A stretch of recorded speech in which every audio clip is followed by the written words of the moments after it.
আসসালামু আলাইকুম। আপনারা দেখছেন আপডেট বাংলাদেশ, আর সাথে রয়েছে আমি রুবেল। দেশের যোগাযোগ ব্যবস্থার পাশাপাশি বদলে ফেলা হচ্ছে দেশের বিমানবন্দরগুলোর চেহারা।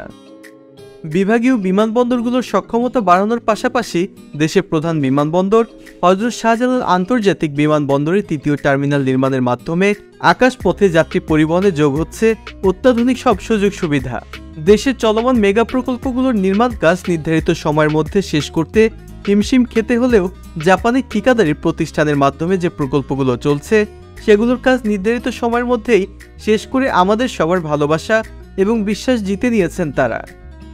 এই মুহূর্তে আমি দেশের মেগা প্রকল্পগুলোর মধ্যে অন্যতম এক প্রকল্পের এখানেই রয়েছি, আর এই প্রকল্পটিও বাস্তবায়ন হচ্ছে জাপানের হাত ধরেই। এছাড়া এটি এমন এক প্রকল্প যার নির্মাণ কাজ নির্ধারিত সময়ের আগেই শেষ হবার সম্ভাবনা রয়েছে। এতক্ষণে হয়তো বুঝেই গিয়েছেন বলছি হযরত শাহজালাল আন্তর্জাতিক বিমানবন্দরের তৃতীয় টার্মিনালের নির্মাণ কাজ নিয়ে। বলা হচ্ছে নতুন এই টার্মিনাল লোকাল এবং আন্তর্জাতিক যাত্রীদেরকে দেবে বিশ্বের নামকরা এয়ারপোর্টগুলোর মতো সুযোগ সুবিধা। এছাড়া আশা করা হচ্ছে দেশের ব্যবসা বাণিজ্যে উল্লেখযোগ্য ভূমিকা পালন করবে এই তৃতীয় টার্মিনাল। আমাদের আজকের পুরো আয়োজনে তুলে ধরব হযরত শাহজালাল আন্তর্জাতিক বিমানবন্দরের তৃতীয় টার্মিনালের সর্বশেষ অবস্থা, সেই সাথে জানাবো এর বিস্তারিত।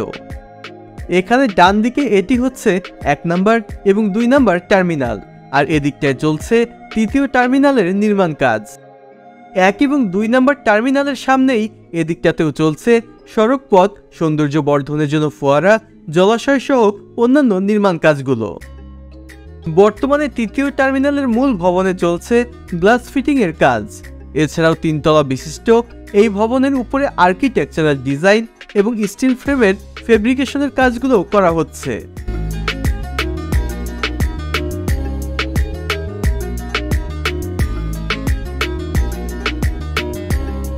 যার কারণে ধীরে ধীরে ফুটে উঠতে শুরু করেছে এই টার্মিনালের আসল সৌন্দর্য। এটি হচ্ছে বাংলাদেশের প্রথম বিমানবন্দর যেখানে একসাথে 3টি টার্মিনাল রয়েছে। প্রথম এবং দ্বিতীয় টার্মিনাল দুটি দাঁড়িয়ে আছে 1 লক্ষ বর্গমিটার জায়গার উপরে। অন্যদিকে নির্মাণাধীন তৃতীয় টার্মিনালটি নির্মাণ হচ্ছে 2,30,000 বর্গমিটারে। 2019 সালের ডিসেম্বরে শুরু হওয়া এই প্রকল্পের এরই মধ্যে 47% কাজ শেষ হয়ে গিয়েছে। আগামী বছরের মধ্যে 91% কাজ শেষ করা হবে। সবকিছু ঠিক থাকলে 2023 সালের অক্টোবরে প্রধানমন্ত্রী এই টার্মিনালটি উদ্বোধন করবেন বলেও জানা গিয়েছে। দেখা যাচ্ছে এরই মধ্যে এই প্রকল্পের অবকাঠামোগুলো মাথা তুলে দাঁড়িয়ে আছে। বর্তমানে ফ্লাইওভার, সংযোগ সড়ক, আন্ডারপাস, কার পার্কিং, আমদানি রপ্তানি cargo complex, rapid exit taxiway, underground metro রেলের কানেক্টিং ওয়ে সহ নানা ধরনের কর্মযজ্ঞ চলছে এই স্থানে। বলা হচ্ছে আপনার আমার ধারণার থেকেও অনেক বড় এবং অত্যাধুনিক হচ্ছে এই তৃতীয় টার্মিনালটি। তবে যাত্রী সেবার বিবেচনায় বিশ্বের সবচেয়ে খারাপ বিমানবন্দরগুলোর মধ্যে নবম স্থানে উঠে এসেছে বর্তমান বিমানবন্দরের নামটি। বাংলাদেশ থেকে পৃথিবীর অন্যান্য দেশের সাথে আকাশপথের মাধ্যমে যোগাযোগ বেড়ে গেলেও বর্তমান হযরত শাহজালাল আন্তর্জাতিক বিমানবন্দরে যাত্রী সেবার মান তেমন একটা বাড়েনি বললেই চলে। তবে জানা গিয়েছে নতুন এই টার্মিনালটি চালু হলে যাত্রীরা লন্ডনের হিথ্রো বা থাইল্যান্ডের এয়ারপোর্টগুলোর মতো সুযোগ সুবিধা পাবেন। আর এজন্যই তৃতীয় টার্মিনালে যাত্রী সেবার মানের দিকে নজর দেওয়া হবে শুরুর দিক থেকেই। এক্ষেত্রে টার্মিনালের গ্রাউন্ড হ্যান্ডেলিংয়ের কাজ আউটসোর্সিংয়ে দেওয়া হবে।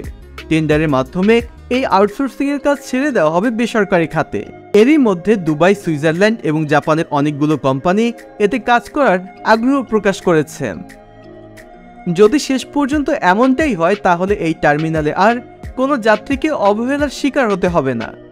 3 তলা বিশিষ্ট টার্মিনালটির প্রতিটি ফ্লোর হবে 2,30,000 স্কোয়ার মিটারের, যেখানে বছরে 1,20,00,000 যাত্রীকে সেবা প্রদান করা সম্ভব হবে।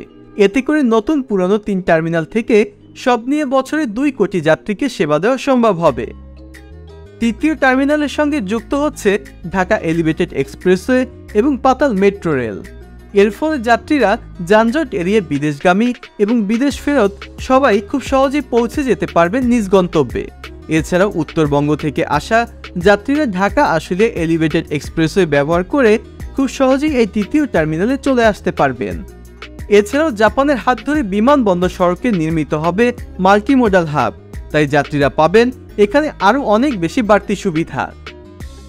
ইতিমধ্যে তৃতীয় টার্মিনাল সংলগ্ন কাওলা এলাকায় এক্সপ্রেসওয়ের একটি লুপ নেমে গিয়েছে। নির্মাণাধীন তৃতীয় টার্মিনালের পাশ ঘেঁষেই বর্তমানে এই লুপ অংশের ঢালাইয়ের কাজটিও শেষ হয়েছে। এই টার্মিনাল ভবনের সঙ্গেই আরও 4টি প্রকল্পের কাজ চলছে সমানভাবেই, যার মধ্যে নির্মিত হচ্ছে 2টি হাই স্পিড ট্যাক্সিওয়ে, যার ফলে রানওয়েতে প্লেন বেশি সময় অপেক্ষা করতে পারবে। পণ্য আমদানি রপ্তানির জন্য নির্মাণ হচ্ছে 2টি ভবন। বর্তমানে এই বিমানবন্দরে আলাদা কোনো কার্গো ভিলেজ এবং অত্যাধুনিক যন্ত্রপাতি না থাকায় মাত্র 2 লক্ষ টন কার্গো হ্যান্ডেলিং করতে পারে। এতে করে দেশের বৈদেশিক বাণিজ্য ক্ষতিগ্রস্ত হচ্ছে অনেক, আর এজন্য এক্সপোর্ট এবং ইম্পোর্ট কার্গো ভিলেজ নির্মাণ হচ্ছে এই তৃতীয় টার্মিনালেই।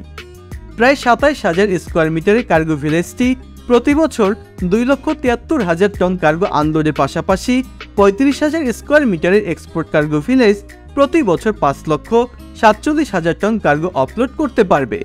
ফ্লাইওভার নির্মাণের জন্য এদিকটায় সবগুলো পিলারের নির্মাণ কাজ শেষ হয়েছে, এখন এর উপর গার্ডার বসানোর কাজটিও শুরু হয়ে যাবে।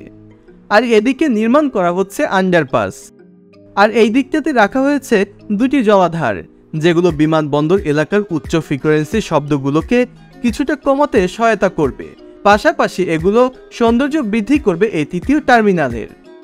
এছাড়াও প্রথম এবং দ্বিতীয় টার্মিনালের সাথে এই তৃতীয় টার্মিনালে যাওয়া আসার জন্য রাখা হয়েছে সংযোগ সড়ক, যার নির্মাণ কাজও এগিয়ে চলছে এই সব কাজের সাথেই। প্রসঙ্গক্রমে আপনাদের জানিয়ে রাখছি, বর্তমান টার্মিনালে একসাথে 12টি প্লেন পার্ক করা গেলেও নির্মাণাধীন এই টার্মিনালে একসঙ্গে 37টি প্লেন পার্ক করার জায়গা নির্মাণ করা হচ্ছে। এছাড়া মূল টার্মিনাল ভবনের ভেতরে থাকবে পৃথিবীর উল্লেখযোগ্য সব এবং অত্যাধুনিক সব প্রযুক্তির ছোঁয়া।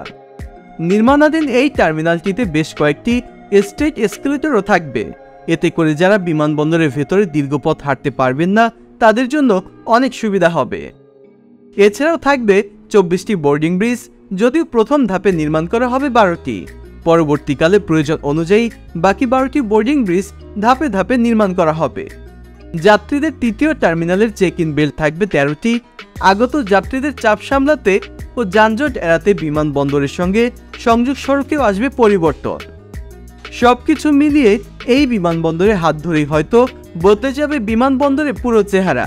যাত্রীরা পাবেন উন্নত সেবা, শেষ হবে ভোগান্তি। তো বন্ধুরা, কেমন লেগেছে আমাদের আজকের এই ভিডিওটি? যদি ভালো লেগে থাকে তাহলে অবশ্যই কমেন্টস করে জানাতে ভুলবেন না। সেই সাথে যারা নিয়মিত আমাদের ভিডিও দেখেন কিন্তু এখনো চ্যানেলটি সাবস্ক্রাইব করেনি, তারা সাবস্ক্রাইব করে পাশে থাকা বেল আইকনটি প্রেস করে দিন, যেন পরবর্তী ভিডিওর নোটিফিকেশনগুলো পেয়ে যান সবার আগে। আর যারা ইতিমধ্যে চ্যানেলটি সাবস্ক্রাইব করেছেন তাদেরকে জানাচ্ছি অসংখ্য ধন্যবাদ। যে যেখানে থাকুন ভালো থাকুন, সুস্থ থাকুন। আজকের মতো আমি রুবেল বিদায় নিচ্ছি। আল্লাহ হাফেজ।